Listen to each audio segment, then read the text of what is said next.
First 2 weeks namin with her was the worst. We were able to sleep train her. Sige, kaya natin to. Kung hindi natin gagawin, kailan tayo matututo. And oh my god, survive pala namin yun. Ever since I became a mom, may character development na si ate nyo.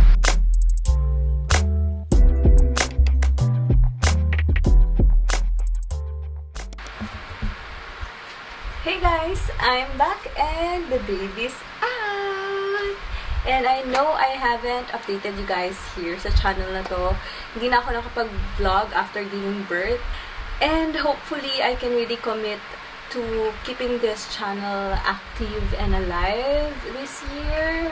I will try my best. Pero medyo naka-adjust na rin kami ni Jeff now that our Heraruka is an infant. So, tapos na kami sa newborn phase. Kaya for today, I will be sharing how I do my makeup now that I'm a mom. At the same time, we're gonna do some catch-up na rin. I will also share some kwentos while we do my makeup. So, let's start. For my skin prep, I use this sunscreen. Ito yung Centella ng Skin 104. I've been wanting to use this ever since I was pregnant, pero nabasa ko somewhere na hindi siya safe. Kaya, yun, hindi ako na masyadong nakapag-sunscreen talaga. Actually, hindi talaga ako nag-sunscreen nung pregnant ako kasi natakot na rin ako baka mamaya, harmful siya for the baby. So, nantay ko na lang talaga. I love this sunscreen kasi sobrang lightweight lang niya and mabilis siyang mag-absorb sa skin. But now, kung nagtataka kayo bakit ginagamit ko na to, I am no longer pregnant, of course, and hindi na rin ako nag-breastfeed. So, nag-stop na akong mag-breastfeed kay Hera kasi wala nang lumalabas na milk sa akin talaga. Hindi talaga ganun ka lakas ng milk supply ko despite of all of the things and efforts na ginawa ko. Uminom na ako ng malunggay capsule ng kedami-dami. And then yung friends ko, sister-in-law ko, they even gave me this capsule na pang help daw ng milk supply. But didn't work.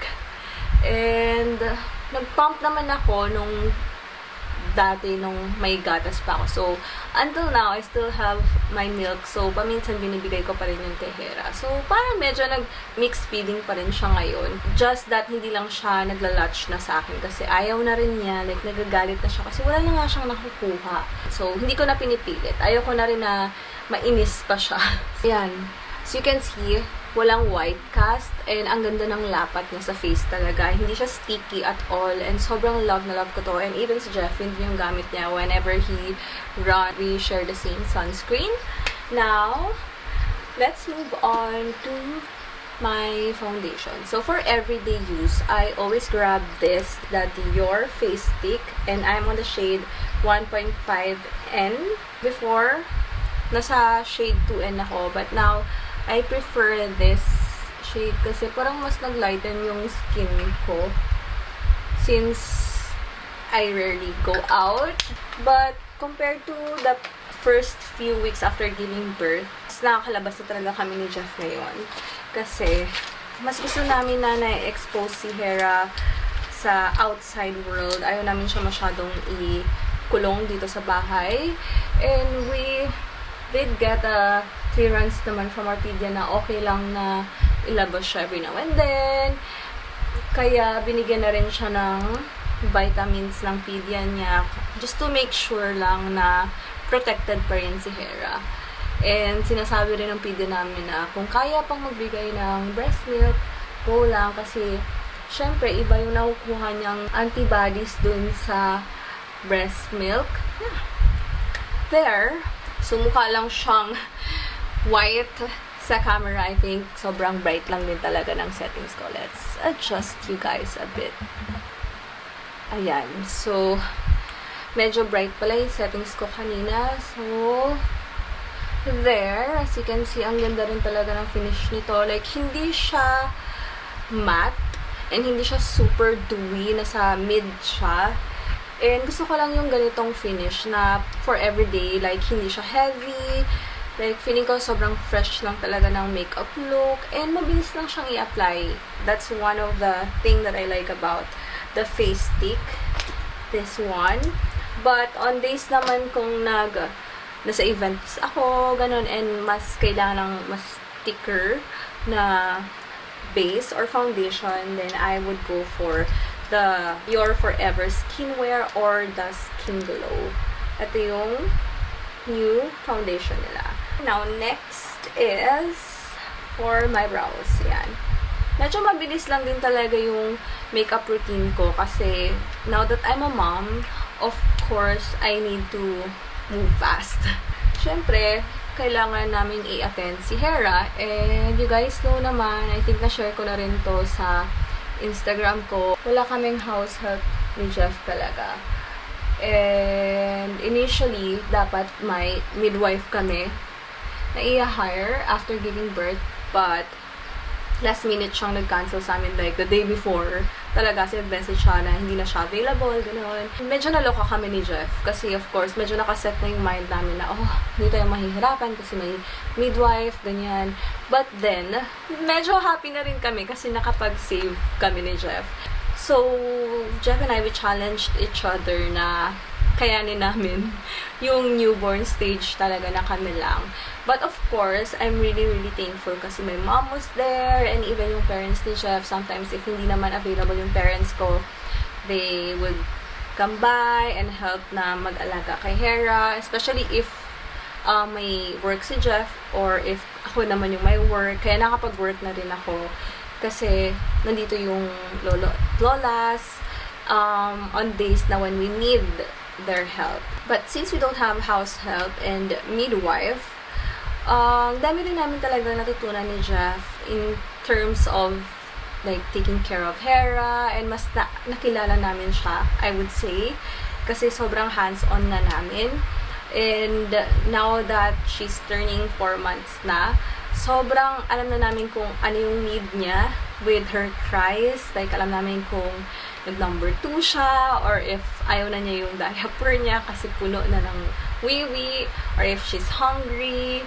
So, parang ganun, yung mga ganung cues. So, sobrang kilala na talaga namin siya. Yun lang din yung sobrang thankful namin ni Jeff na nakapag-bond talaga kami with Hera. And I would say na we are both privileged kasi we were able to spend some time with her. Medyo na-prepare din talaga namin ni Jeff yung selves namin na kaya namin hindi muna mag-work for a month or 2 months.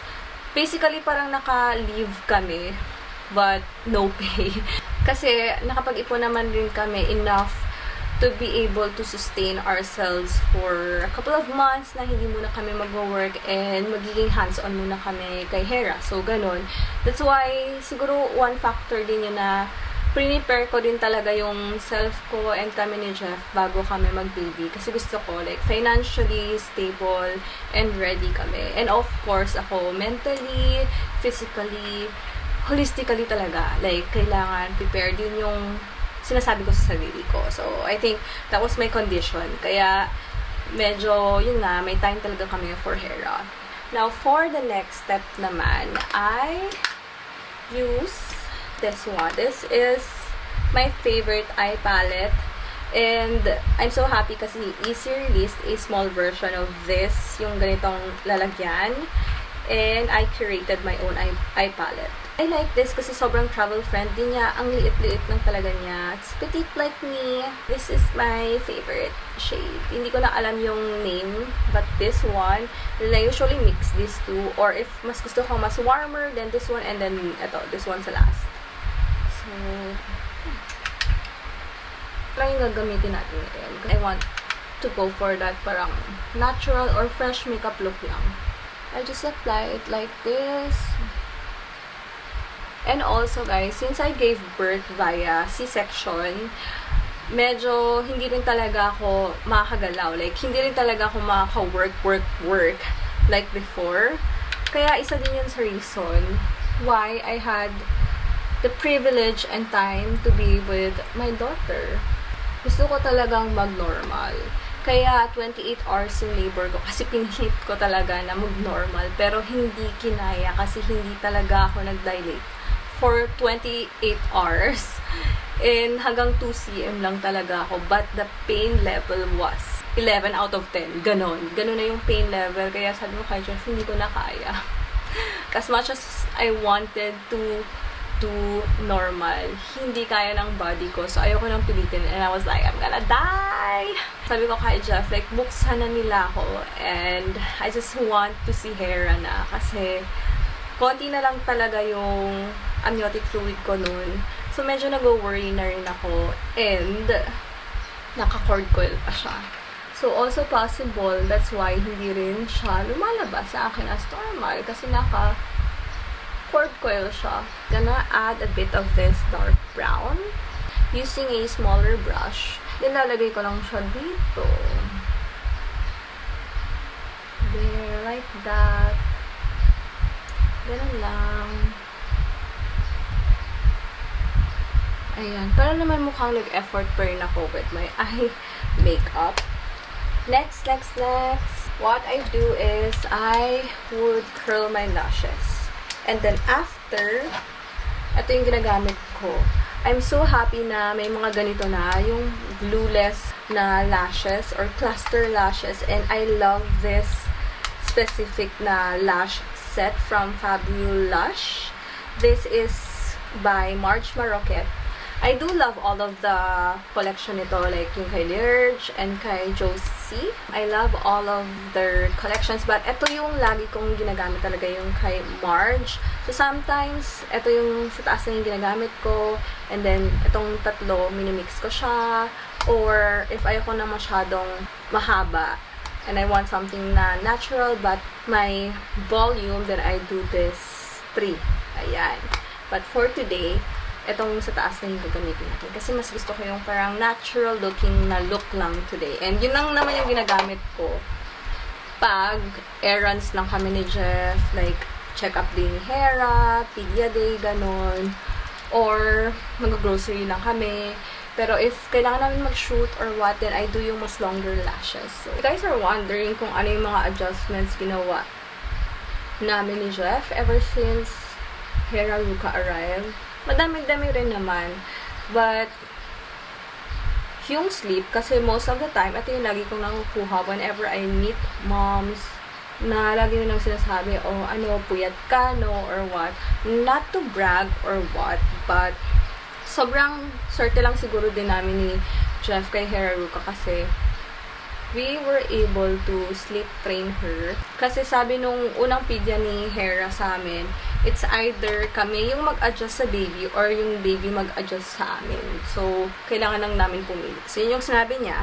Yung sleeping patterns naman namin ni Jeff ever since talaga, like, we go to bed at around 9 to 10 p.m. and then nagigising kami usually mga 7 to 8 a.m. Ganon. Or earlier, depende. So, medyo sanay na rin kami talagang magising ng maaga. And, yeah, so parang trinay namin na yun yung ipa-adapt namin na sleeping schedule kay Hera. So, sa morning, nung nag 1 month na siya, mas ginigising namin siya talaga to feed her. And then, kung gising siya, we try to make her wake windows parang productive. Like, kinakausap na namin siya, or tummy time, or play, ganun, simple play. Kaya napapagod siya, tapos sleep na naman siya, and then pagising niya, gutom na naman siya. Ganun yung ginawa namin, and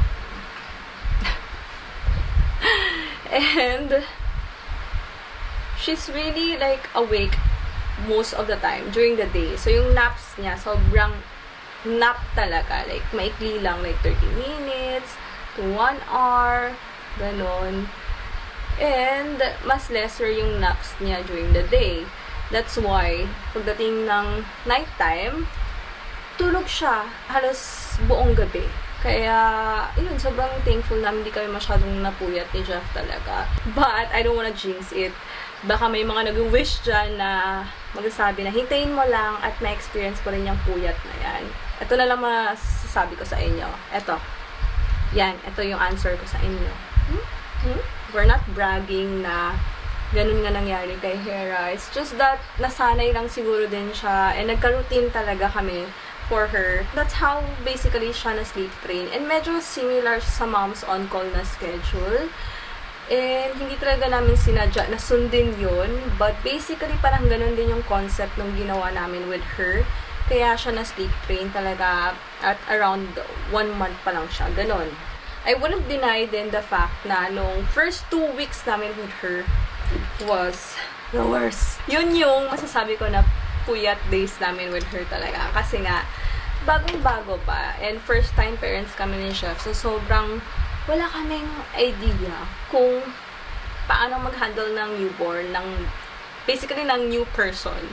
So, para siyang stranger pa lang talaga that time. And we're trying to understand her. And she's trying to understand us. And yung only way lang na mag-communicate siya sa akin is through iyak. So, iyak lang siya. So, hindi pa namin alam ano bang meaning ng iyak na yan. Gutom ba siya? Yung diaper ba niya? Yung temperature ba? Hindi na namin alam. Ganon. So, we're always trying to figure her out nung weeks na yon. And, ayun, parang inisip lang namin ni Jeff na hindi to forever talaga. And for sure, mamimiss namin to. Kaya, we try to enjoy it na lang, yung moment na yun. Kasi alam namin hindi siya forever eh. Mabilis lang talaga. Like, magugulat ko na lang na, oh my God, 3 months na pala siya. And oh my God, na-survive pala namin yun. Kinaya pala namin yun na walang midwife, na walang helper.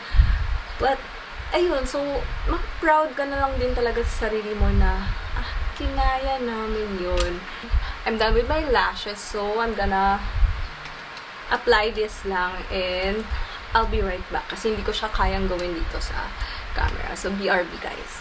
I am back and ayan, as you can see, nakabit ko na yung lashes. Now, I also wanna add na one thing that helped us both din ni Jeff is naging team talaga kami. Like, we take turns. So, now that I'm filming this, so si Jeff muna kay Hera.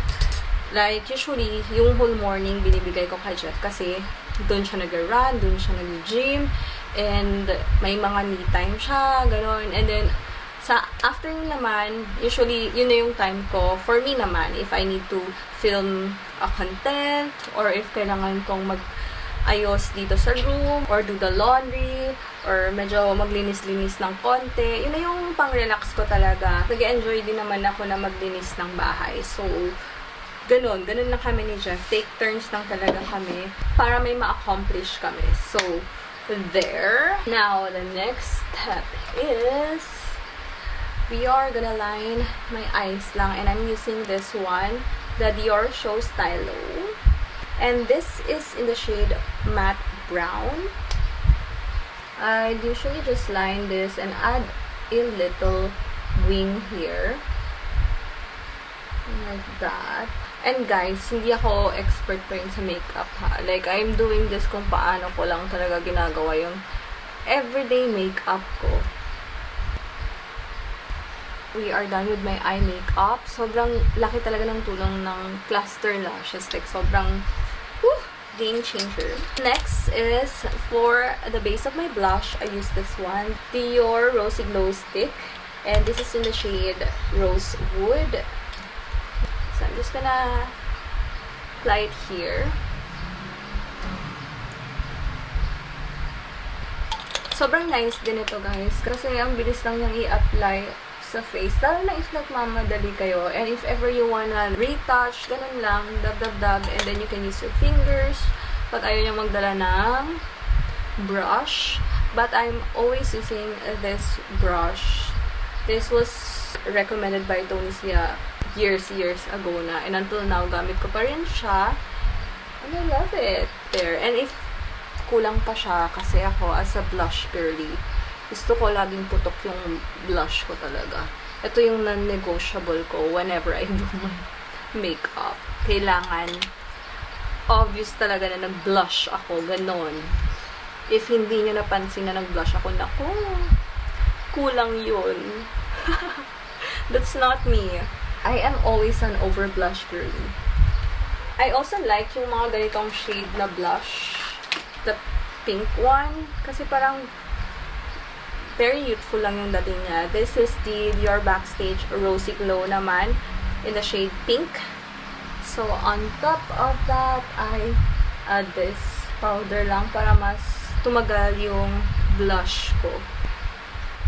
Going back to our kwento, syempre kung may mga happy times naman with hair, may mga sad times din naman or mga difficult times. Let me change that word. May mga difficult times din naman kami kay Hera.